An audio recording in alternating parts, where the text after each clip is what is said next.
gone over time, I'm afraid. But now I need to introduce our star speaker and performer today, Fergus, who is, as we said before, has been fulfilling two functions in the past, but is now going to tell us in detail about phone systems, past, present, and future. Thank you, Fergus.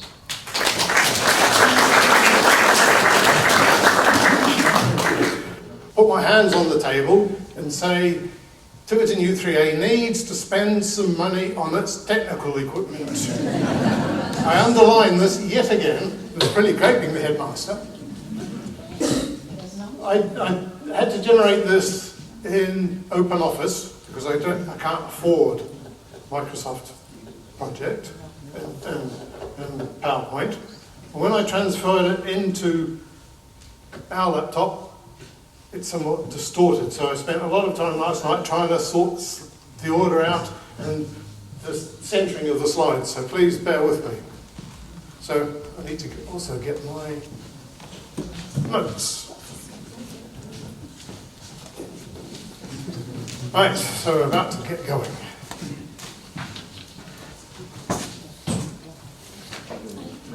So before I start, there's two thank yous I have to do. One was to Tony Lowe, who spent a lot of time with yours truly during lockdown, trying to sort out how we could make things better for members in terms of their Zoom connections. And we worked out, having talked to a lot of people who used to go to the Zoom meetings, that the biggest problem was the home Wi-Fi and the home internet. So part of this talk is to address some of those issues and nail some of the fallacies on the head. I'd also like to thank my smart colleague here, John, for his comments and his help with putting this together. And he led me to a really good article in Computer Active, which I would recommend anyone who wants to take this further reads, because it fills in a lot of the gaps. I can put it on the website. There's a good idea. So part of the way that Tony and I thought about doing this was as a series of talks that you could use without having to be physically here. So I've structured this in such a way that if you watch the replay, assuming Roger's got it in record, when you watch the replay, it fits together and you can see what's going on. So the information that you see there, it's not just me reading it off. Its information is on the screen, so you can do whatever you like with it. So let's make a start. So what are we going to do? First thing, you may remember we had a speaker in November, and his opening slide was, do not shoot the messenger. So I'm the messenger. I'm not BT. I'm not OpenReach. I'm not GigaClear. I'm not Airband or VMO2. I'm me. What I want to do is to try and give you the idea, give you the tools and the options to make up your own mind as to what you want to do. So we'll have a bit of a history lesson. We'll look at what's been going on and what you can do and what the options are. Then we'll look at how, this is where it gets really boring, the network, how OpenReach and Airband and GigaClear and others have built their networks to entice you in. And then we'll look at the future, which for some of you is going to be a bit of an eye-opener. So what we're about to see in Tiverton later this year is the biggest revolution since telephones began. And I mean the biggest revolution since telephones began. One of my colleagues who I was talking to about this said, oh, it'll be just a bit bigger than Phone Day. Can you remember Phone Day when around the country, STD codes, area codes, suddenly had a 1 added in front of them? Well, that caused a bit of fraction because people suddenly realised they had to start doing things. But it's going to be a lot bigger than that. It's not just a UK thing. I have to stress what we're going to talk about is happening everywhere. In fact, for most of the world, it's already happened. It's old news. But in England, we're so slow. So most of these are all different sort of phones. So I tried to get an international flavour to it. Like for instance, in Portugal, they've already been down this route and coming out the other side. So a bit of history for you. It started off with Mrs. Thatcher, who most of you probably remember. They decided that they would create the British Telecoms Act, and they removed the post offices and split it up. So they created this company. Now the bits that I want to highlight is the bottom row where it says all the business rights and liabilities of British Telecom and its public forebears were transferred to the new PLC. Now, for those of us who have... Sorry? Yes. So for those of us who have a house that was built on land that had covenants on it before the 1980s, we had things in there that talks about the post office. As an aside, there are people buying and selling houses at the moment, of which I am one, and one of the common ways that buyers are trying to get the price down is they are saying, you don't have rights. Oh yes you do. Because the rights said the word British Post Office or and then in brackets GPO, people are saying, oh no, that's old document, give us money to rewrite the document. But in law, it's not an issue. So, let's move on, because the 1980s was a pain. These appeared. So we started in the only ones in the top left. The bottom right, these appeared in the 2000s, 2010s. And if you have any internet connection, you must have one of those. If you don't have one of those, you've probably got a problem with your internet. They've got the best filters and the best termination you could buy into free from BT. So this is also in the 80s, the start of all of the comings and goings and closing things down and moving to fibre and all that goodness was. I won't bore you to tears by reading and going through it all. Who knows about Janet? Nobody? You don't know who Janet is? Janet is a network that exists between all the learning establishments in this country. And in the 80s, it started as a load of people using dial-up modems, which used to be, you dial a number on your telephone, then you put the handset into a box, and you could hear it go clunk, clunk all night. And it was ever so slow. So Janet appeared, and then move on 10 years, and BT had a problem, so they relaunched themselves as BT rather than British Telecom. But the big thing is, Janet came of age. So in 10 years, she suddenly became 21. And she moved to Internet Protocol. So all these people who think, oh, the Internet's new, it was going in the 1990s. Now the protocol that they actually use for this is what's going to be appearing in your houses later this year. It's just a two-wire internet, dead easy stuff. So moving a bit further forward, because we're going to run out of time if we're not careful, they created the group. The government of the day decided that the internet would become a utility and that every household was given the right to demand and have download speeds of 10 megabits, which in 2004 was probably pretty good. Now, some of us don't even get that today. And when we complain, we're told to improve ourselves. Go away, don't bother us. So in terms of speed, we've moved up to 56K modems, and ADSL which is one of the means of connecting you to the internet, appeared, and it was proved at 10 megabits to be a bit of a lemon. So in 2006, BT got itself into real hot water because they were accused by their competitors of favouring their own customers over everybody else. And now BT's biggest customer, surprisingly, is the government.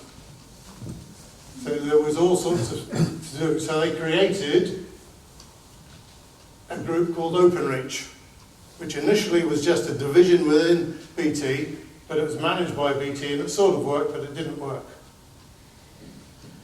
But also, in 2006, OpenReach announced that all their services would be IP, so digital, by 2025, which is next year.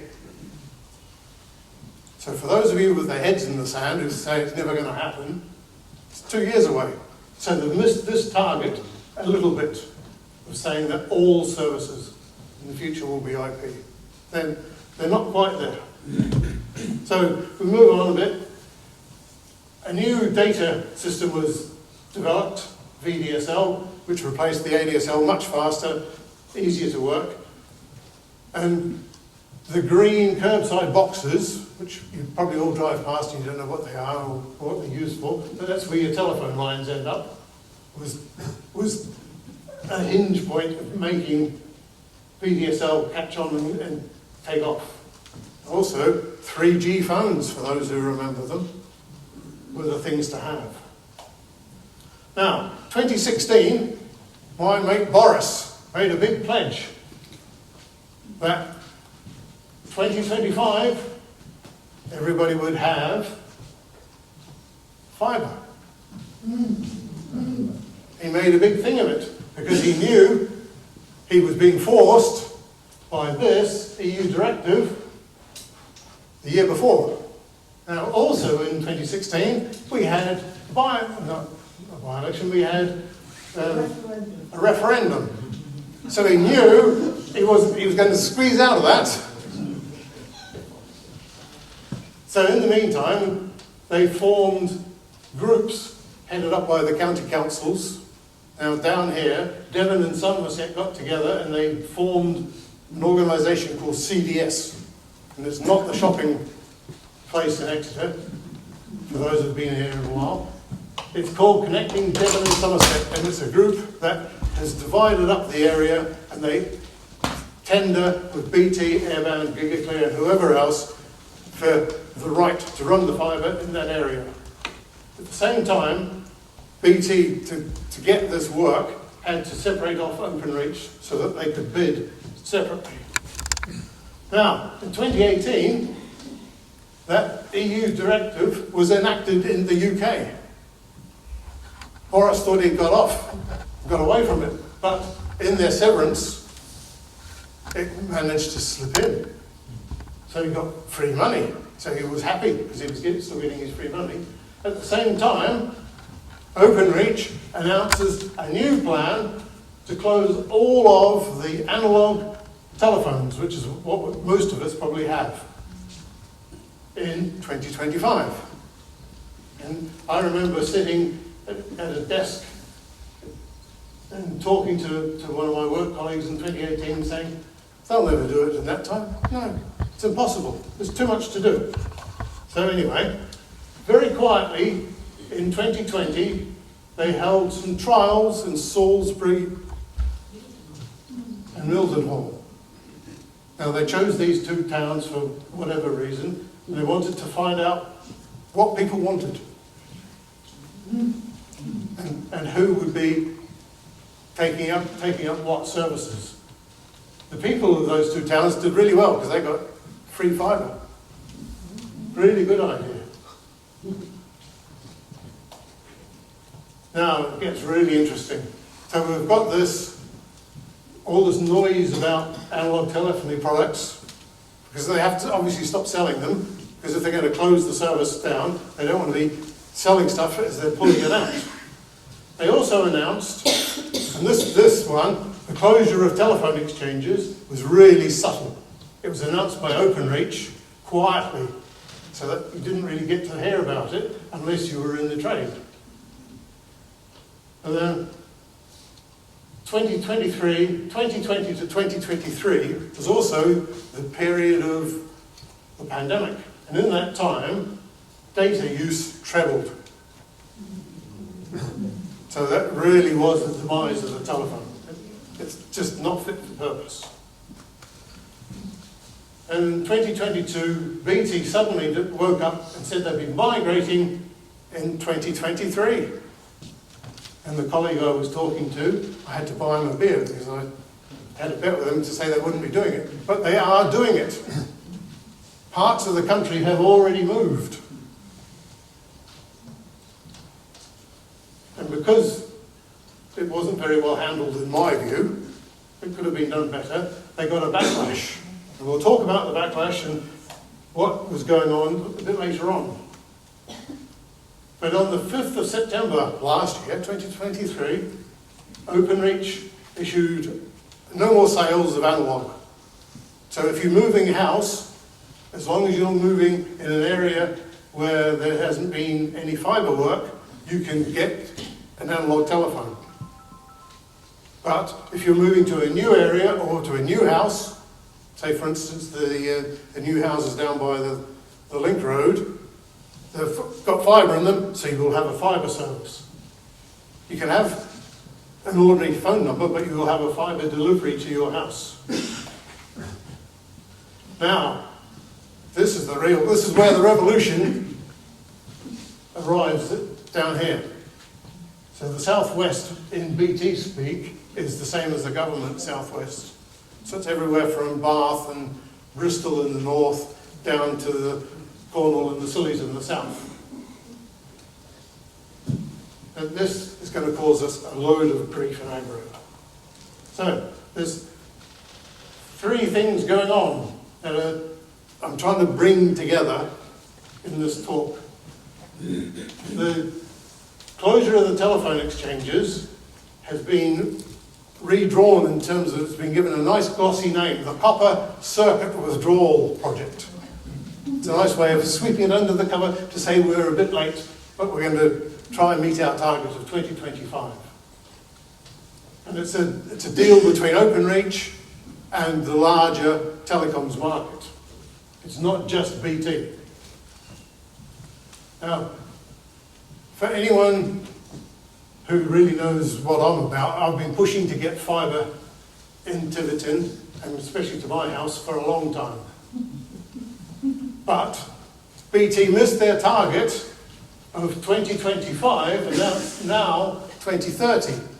But they've also increased it to 30 million premises from 25 million premises. So they've redefined what they're going to do. But in the press release for item 2, they also had a one-liner that said they'll be closing more exchanges by 2030. So when I looked into that, the driver for item 2 is in fact item 3. Because in item 3, they've sold a load of exchanges and there's breakpoints in the lease. So they don't want to be paying loads more money and then have to keep them for another 20 years. So there's a real focus for BT on December 2030. So you think that's what's going to happen now. As part of the backlash, they didn't do a very good job, this is BT, at engaging with people. But how many people here actually have heard about the switchover? Not that many. A lot of it is to do with the poor, in my view, the poor support that BT have been doing. So what they're doing now is they run open meetings in Exeter, or will be running open meetings in Exeter, Tiverton, Barnstable, any similar sized town, Taunton, Minehead, etc., etc. They're also going to be advertising heavily on the TV. And when they did in the northeast of England, it was wall-to-wall TV ads. So maybe they'll do the same down here. And then also, 4 weeks before the migration starts, so sometime in the summer, every account holder will receive a nice fat letter from BT saying, this is what we're going to be doing. Your number such and such is in the plan. Please reply to this multifaceted letter.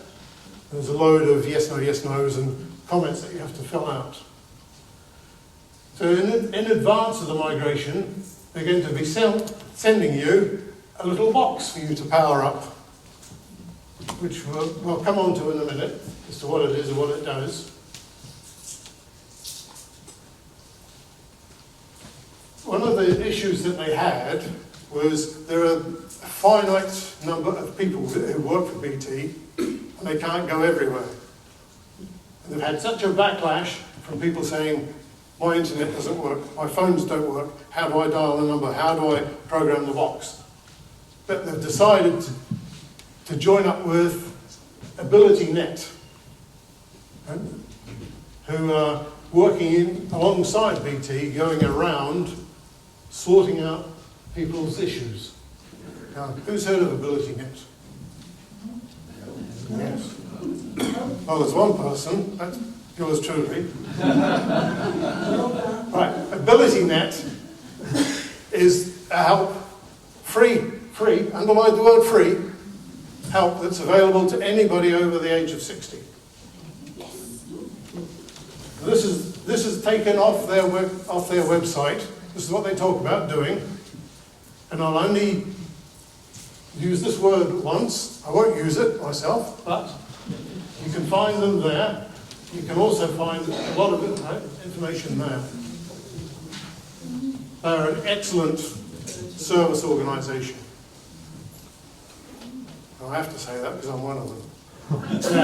Now, I hadn't even heard of them until I started doing some legwork about what all this is about. So, here's the backlash. These are the 5 most common reasons I could find. And there's simple answers. A lady, these are all out of the red tops, or from the red media. So a lady lost her telephone number. She'd had it for 50 years. She lost it. It transpires that in her case, she gave them the wrong address. She said, port my number. And she gave another phone number and an address for it to be connected to. So what does BT and Openreach do? They take the letter, they tap the keys, done. Right, next one. Oh, we'll do this. So you've got to make sure that when you send your letter back, it is correct, because that's what happens. It's a big empire, and we're just one of 2 or 3 million that they're dealing with. Now, customers can claim their phone stopped working because the internet has gone down. The internet has gone down. Down Detector doesn't say it's gone down. It's gone down in your house. This is where having poor Wi-Fi connectivity in your home drops the phone off. The phone adapters supplied by BT don't work. Who knows what REN is? R-E-N. Who's played with telephones? Who's since the 1980s has installed phones in their house? Right. So do you know what, Trevor, do you know what the REN is? Yeah, maximum 4. Yes. Until 1990. After 1990, the REN number, which is the ringer equivalence number, is reduced to 1. Statutorily, they only have to supply for 1. A ringer equivalence of 1. Now you can have 100 phones, but you're only allowed to have an equivalence of 1. So each of those 100 phones would be 100th of that 1. Now modern phones since 1990 are measured like 0.1, 0.05 of a REN. So you can stack them up. Now, the second to last one was really, it took some finding. They can't make calls, but they can receive calls. And it transpires that most of the people who are in this bracket don't have a mobile phone, so they don't know that you have to enter the area code as part of the call. Now, some of us may laugh. I remember when I had my first cell phone, it was one of these luggable things. I went outside to try it out. Went out to the office, sat beside the car, picked up the handset, dialed the number. 877-734. And the phone just looked at me. I hadn't put the area code in, so I put 0118. Oh, I was in Reading at the time. So when you, and we'll talk about this in a minute, when you set the system up, you have to put the full number in. And then the real big one, and this is what got me looking as to what the problems are. Health and assistance, these necklace corded devices. Some of them don't work. Most of them do work. But there's ways and means, and there's a couple of workarounds for them. But if you own it, it's your responsibility. So we were talking just now about the internet going down. 99.9% is the government's requirement through Ofcom of performance. And over a 24-hour period, 7 days a week, that equates to 1 minute 26 seconds. So it can be dead for 1 minute 26 seconds. In reality, that's the figure they work to, 99.99. And look at the difference, 8.5 seconds.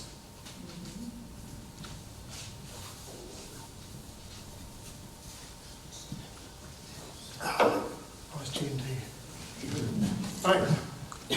So all I did here was I just worked out using these figures, so you can see as the year goes down, in a year you've got less than an hour. This is just immaterial. This is for John's benefit, because he's sitting here nodding away quite happily. Right, this is where we start to get interesting. And it requires a bit of yes, no, yes, no. So what's happening in mid-Devon? And what are your options? So OpenReach, airband, gigaclear, a 4 or a 5G network connection, fixed microwave links, which we were talking about this morning, or satellite-based delivery. Those are your choices for your connections in the future. So it's up to you which of these service providers you want. This by far, OpenReach is the most common. So who has a landline? Who doesn't have a landline? Smart. So who has mobile phones? Yeah, who relies only on a mobile phone?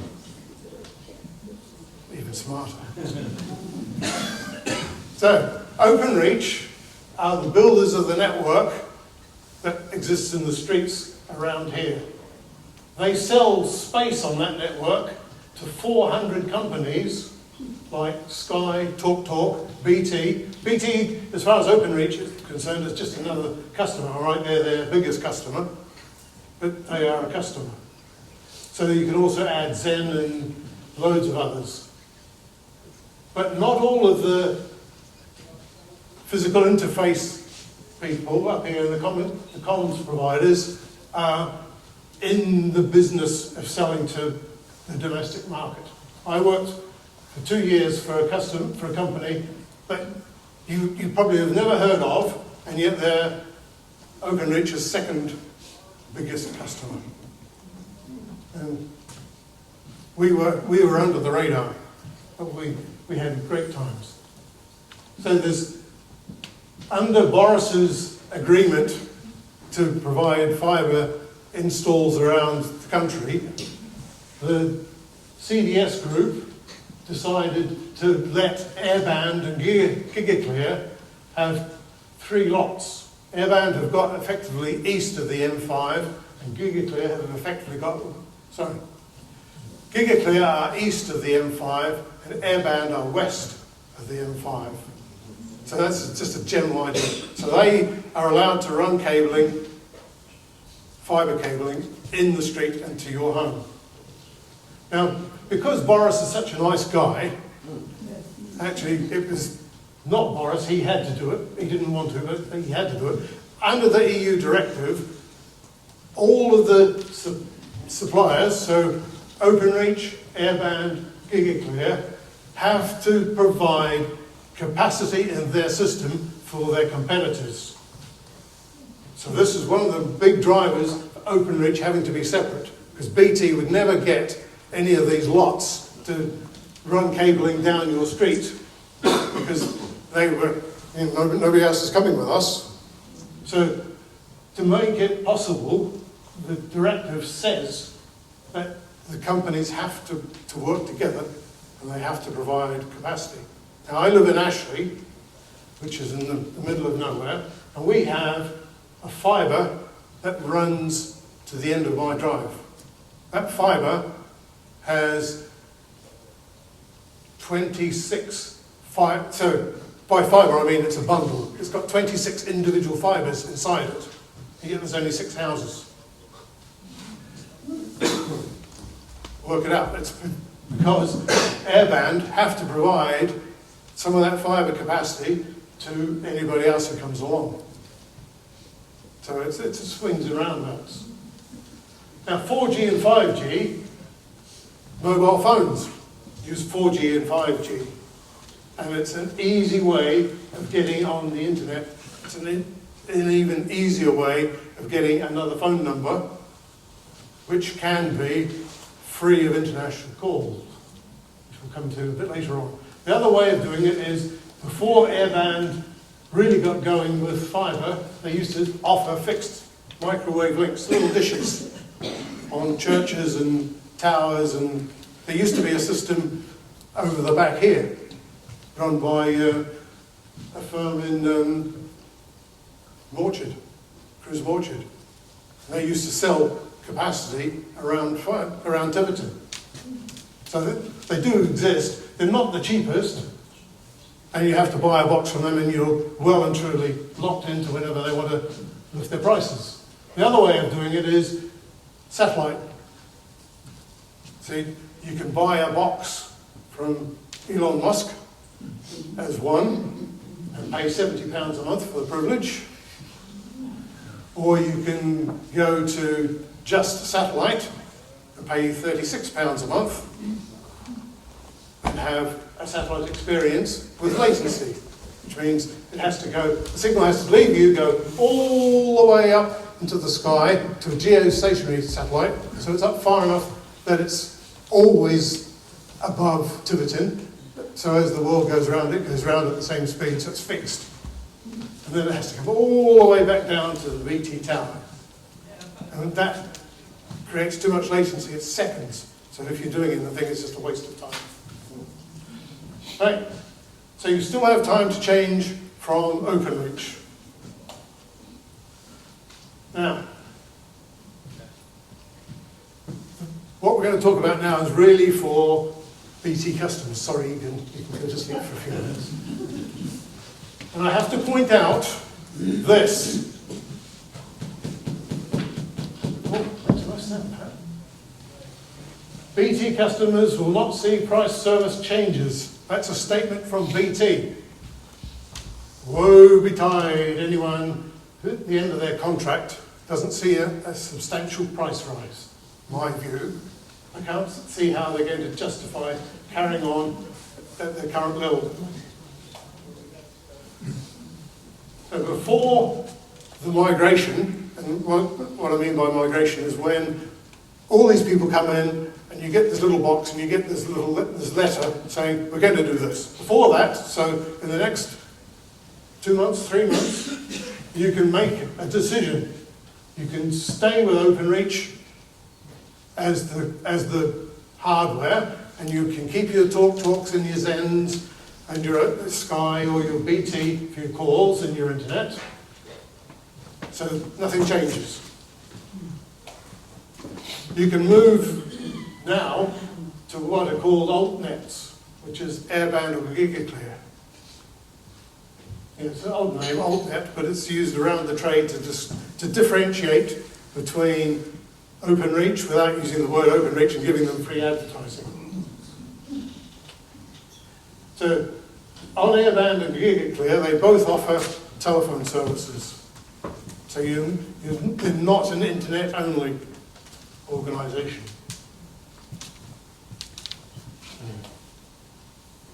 Or you can use a 4G or 5G router from any of the phone companies. Now, I use a 4G router and it costs me £21 a month, and I get 50 megabytes up and 50 megabytes down. Whereas if I went with an OpenReach supplier, the best I've found was £28 and they offer me, they say in their advertising, 8 megabits, but I know in practice I get 3 or 4. It's a no-brainer.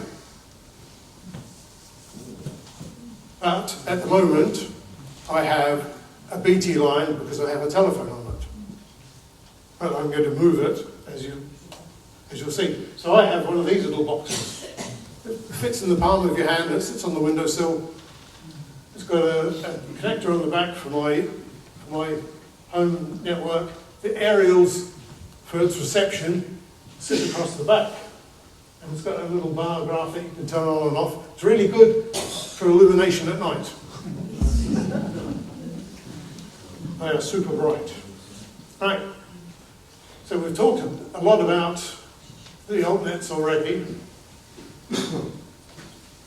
And this slide really is for those who are watching this later. But this is the agreement that they all have to use and they all have to support each other. Right, is there a light bulb movement? Are you going to stick or switch? Because now is your choice. You can have a different carrier bag. You don't have to stay with your BTs and your OpenReaches. So maybe a way to explain it is the line is just an envelope, and the data that you put inside it is the letter. So this piece of our time letter could be anything. It doesn't have to be the internet as such, and it doesn't have to be a phone. In the brave new world, a phone is just another service within an internet stream. So you don't have to think, oh, I must have a BT line because I want a phone. You can get internet-based telephone services, VoIP phones. You don't even have to have a BT number. So I'm getting a bit ahead of myself here. The number that you buy, if you go to one of these companies, and we'll get onto it in a minute, you can buy a phone number from them. You pay more for that, but if you have one of their numbers, one of their area code numbers, some of them are dirt cheap, like 3p a minute for international calls. You can't beat them. Yes, 3p a minute. So I did a bit of work on trying to find things out. And I found some BT costs, which they verified when I rang their press office, so I know they're real. They're talking about, on a fibre circuit, their line rental will be £28 a month. Now, strangely enough, airband are very close for their equivalent service. So that tells me one's watching the other, well, there's a bit of competition in the market. But the staggering cost was that. 100 minutes, £20. 300 minutes, £8. So it's a no-brainer to move if you feel that you're up to it. Now there's a couple more of these. Maybe this will open your eyes. Gigaclear, look at this. Look what you're missing, John. You need to get that piece of fibre sorted. Yeah. So you can see these two figures are way down on this. And this is copper. So this isn't really fair because this will go away, but it's current figures, just to give you a ballpark.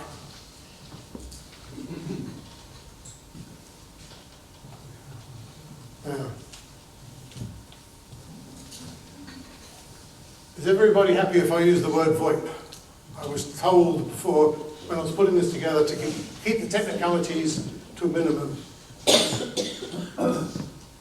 So VoIP is voice over IP, dead easy, when you know. So these four are the biggest suppliers of phone calls. BT, I've put it up here, they provide this service now, but they also provide, as most of you have, a copper pair and an ordinary old clunky telephone. So who uses TalkTalk, Sky and Zen? Yeah. Yeah. Right. Right. Fergus, how does PlusNet and EE fit in? Because they're owned by BT, aren't They are. I'll come on to those two later. So those four, I should really have put PlusNet in there, because I quite like PlusNet. I nearly went with them. This website, Telecom Tariffs, beats every single comparison website, price comparison website in the grass. Because all of the price comparison websites work on the premise of taking your money. This guy doesn't. It's aimed more at the geek, but there's so many links to all of the different phone companies, you can make your own choice. And if you look at, and I use the word Vonage, if you look at Vonage on here, they quote you something like 9p a minute. If you look at Vonage on Money Supermarket, as an example, 29p a minute. Same service, same terms and conditions.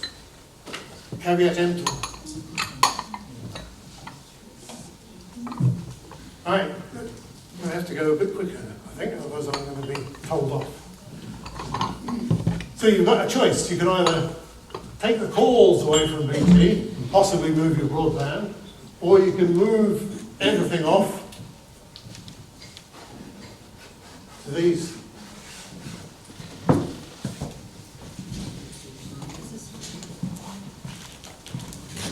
So what can you do? Now, this is where it starts to involve you doing things and remembering to do things. You need to keep your BT details. I underline the word BT because you might have a line from BT, but you might be getting your phone service or your internet from somewhere else. But if you have any dealings with BT, you need to make sure it is correct. It's the right phone number, it's the right street address. Otherwise, when your letter comes, it may not come to you.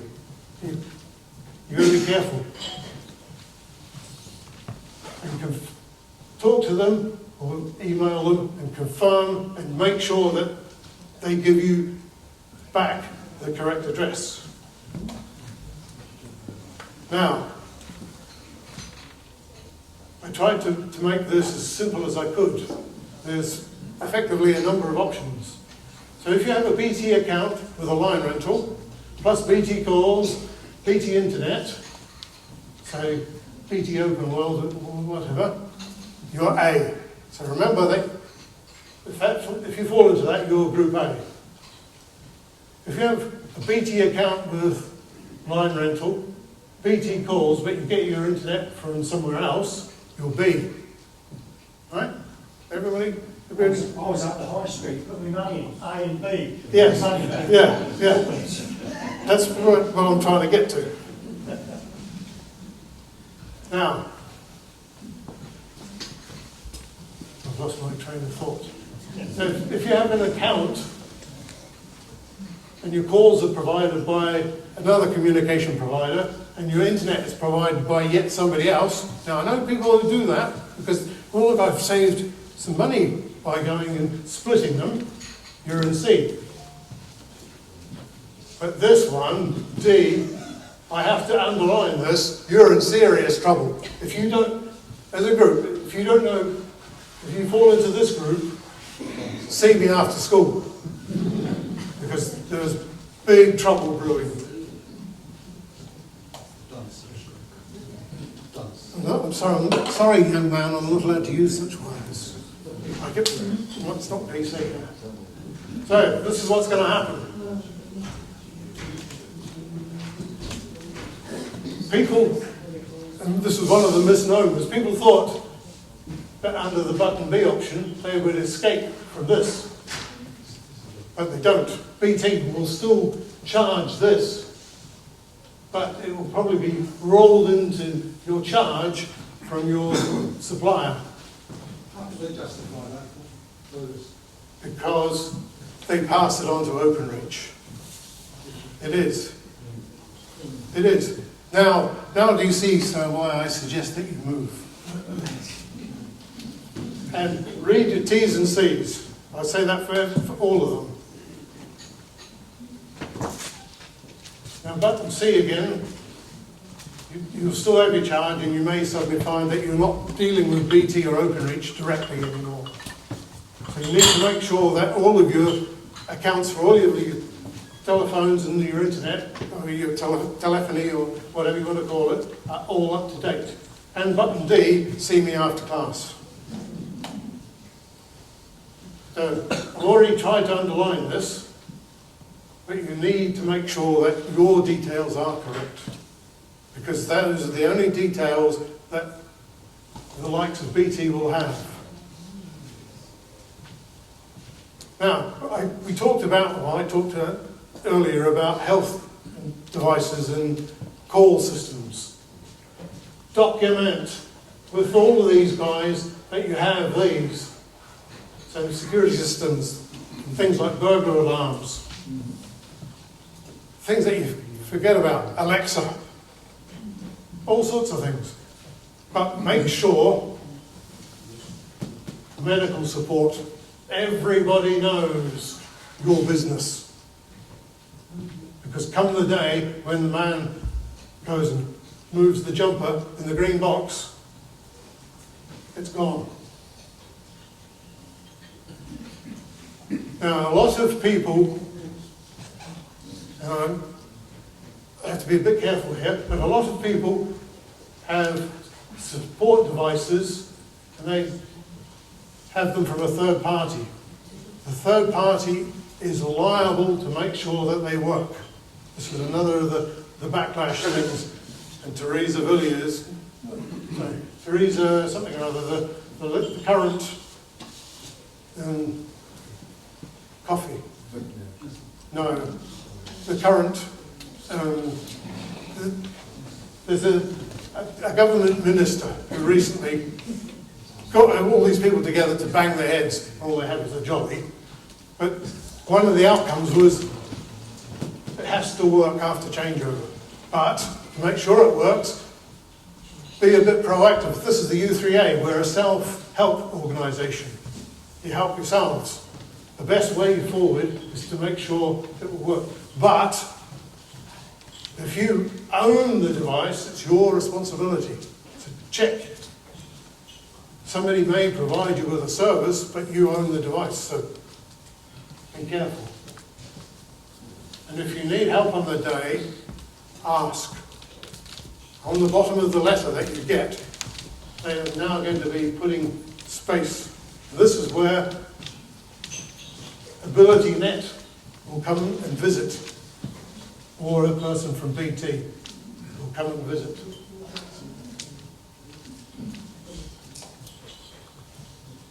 So this is just a recap, because I'm trying to get the message across. So you've told them about medical and security systems. You've confirmed with BT and your providers. If you have a registered disability, tack it in, make them aware of it. No mobile phone or no mobile coverage. Be careful here. If you play this card, it can backfire because, as has already been mentioned this morning, who owns EE? What does EE provide? The mobile phones. They also provide a network coverage for the blue light services. So they know the coverage holes. So if you say, oh, it doesn't work in my house, they will look it up on a map and they can tell you whether it works or it doesn't work. So be very careful with that one. This one is a bit contentious. When it started, it was 70. Now they're moving it to 75, but it's how you define this. So it pays to be forewarned as forearmed. The best advice I can give you. But definitely try it. Try it on. So you make sure that all your details are correct. Read the letter. Now the way they work is they post the letter out and 3 days later they send you an email which is the letter.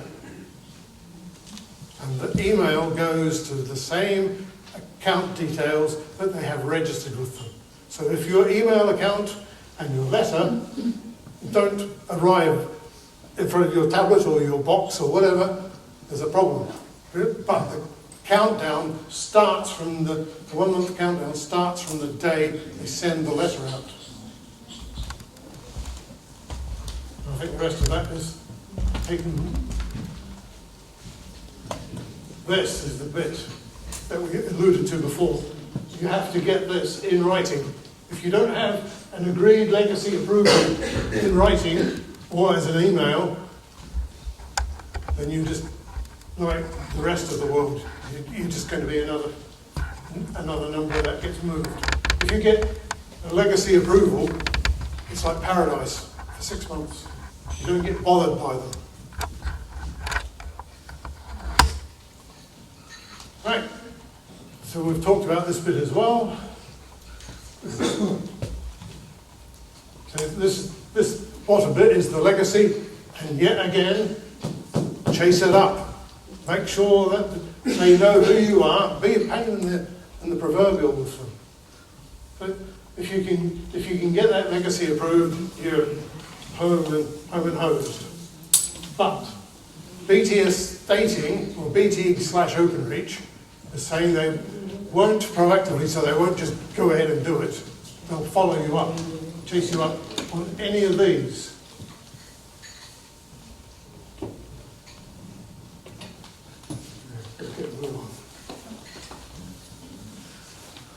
Now what they do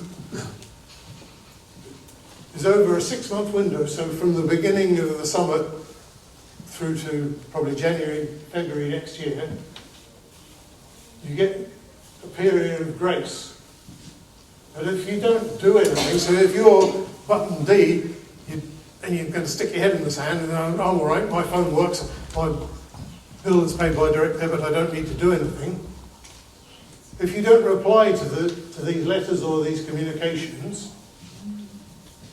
they reduce your broadband speed and they put a bar on your phone. And they have done this. These guys are not mucking around. They are serious. 2025, 2026, it is going to happen. I underline that is going to happen.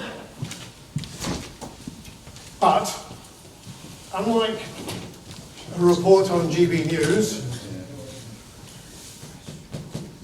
pre-agreed legacy, your home host, no problem. They understand, they recognise you, and they come and see you and they sort you out. Now, moving on a bit. If you're looking at moving from OpenReach, if you have a service from Airband or GigaClear, you have a lower risk of it failing, or suddenly finding that you get turned off, or if there's a busy event, these 4G and 5G links can get turned off. Starlink, Mr. Musk turns you off at the drop of a hat if he wants to sell bandwidth to somebody else. Exactly the Russians. Yeah, yeah. So yet again, do not shoot the messenger. I'm just telling you how it is. So this is just really a collection of bits and pieces. But there was horror about the rent. Chuck it in the recycling bin, buy some new phones. Or use the phone that they give you for free and connect your own phones, your own DECT phones, if you have them, to the base unit. I'll drop the other bits because otherwise we're going to run out of time. So when it arrives, you can save yourself some grief by setting it up, charging the phones that come with it, because the batteries are not in the phone, so you've got to charge them up. And then set it up so that all your phones can see this new Wi-Fi connection. And now is the time to move the box. And this is the real crux of what Tony Lowe wants people to think about doing. Improve the Wi-Fi and the DECT phone coverage in your homes. Move it from the front door or the back room or the kitchen or wherever. Put it somewhere in the house where you get a better use of the Wi-Fi around the parts of the house that you use it. So this is something that you have to do yourself. There are people who will help you with it, but every house is different. So there's no one size fits all.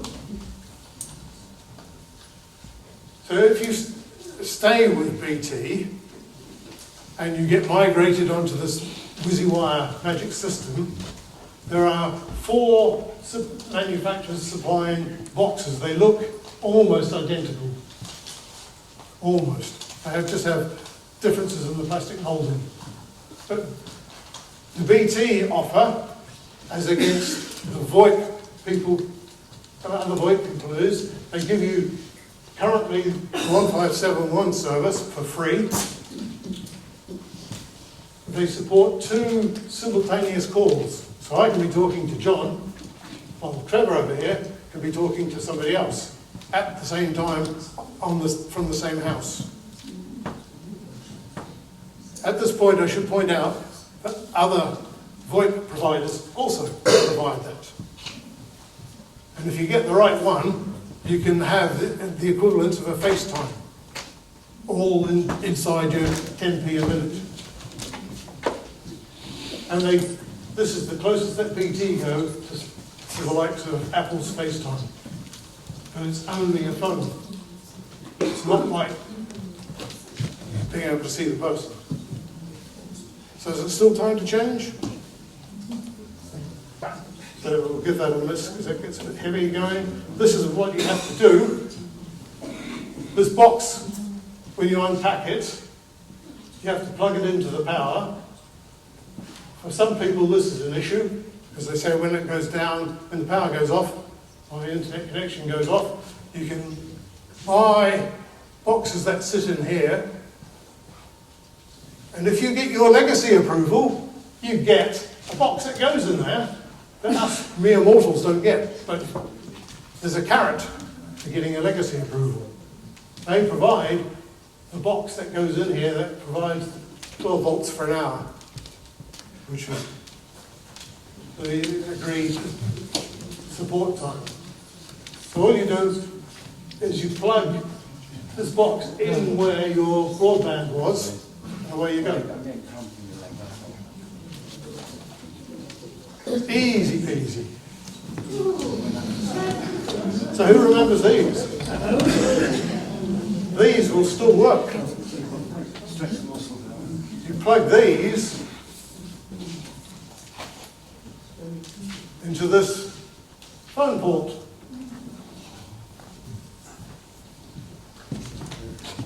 But these have a REN that's greater than 1, so you have to put a box between the two. But you can buy the box for about 10 quid if you want to keep using the rotary dial. So that's really for the geeks. Now we're almost at the end. Talking about how things get from telephone exchange to your house.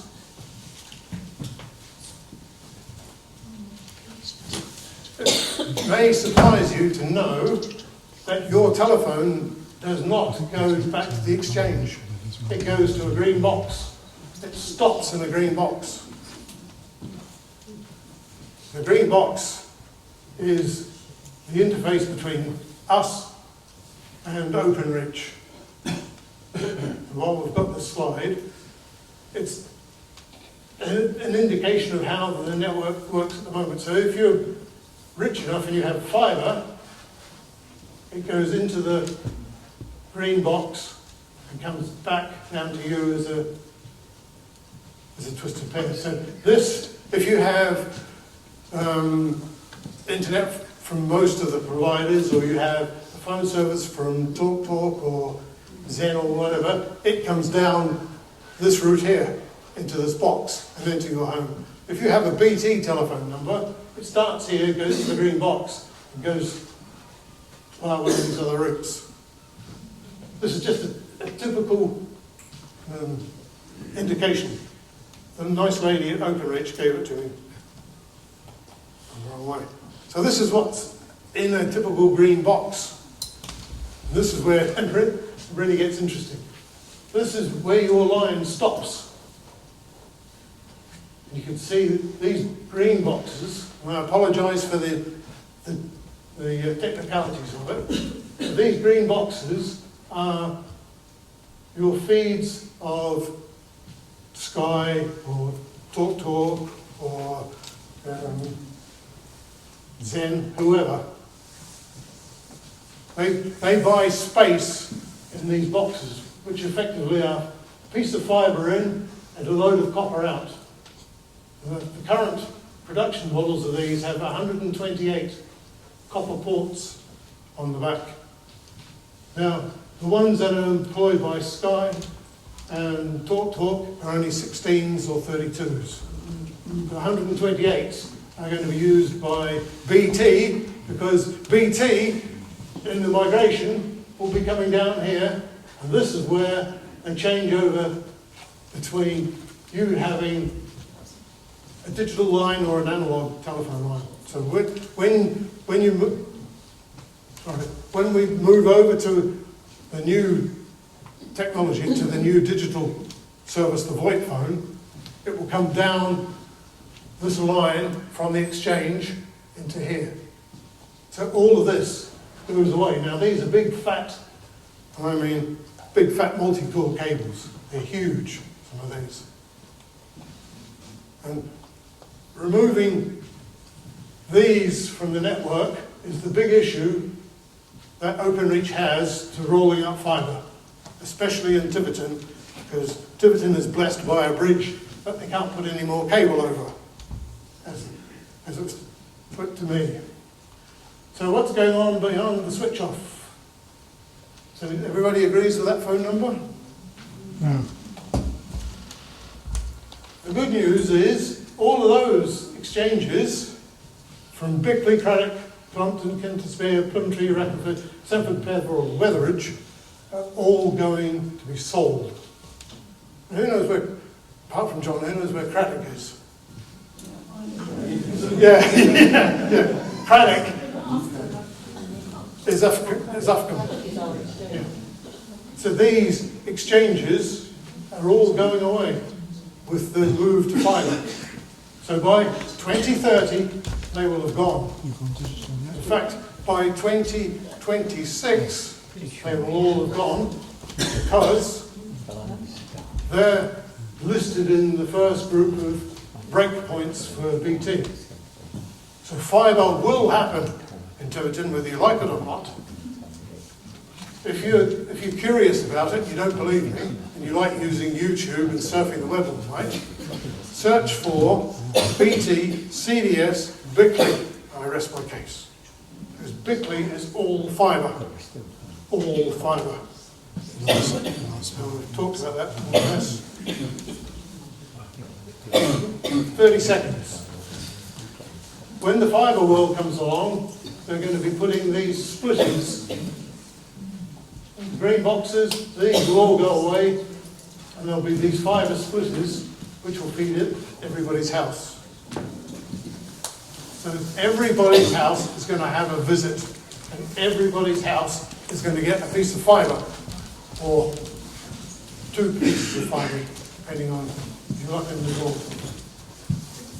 And it doesn't matter whether it's airband, gigaclear, open-reach, whoever, they're using this arrangement.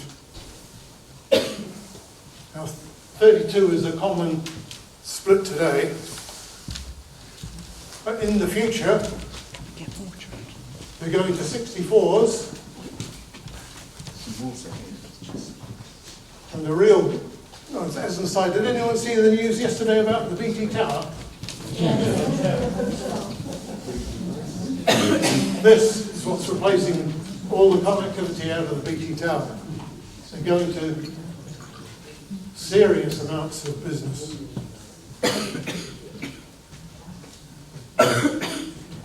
So that's a quick going around. Leave that there. Questions? Most of us are, I speak for myself, pretty ignorant about matters. But what a breath of fresh air we've had today from somebody who knows what they're talking about and is so close and contactable.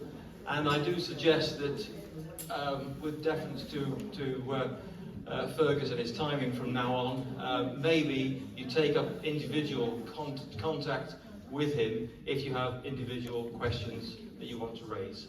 But could I ask you to thank Fergus for this fantastic presentation?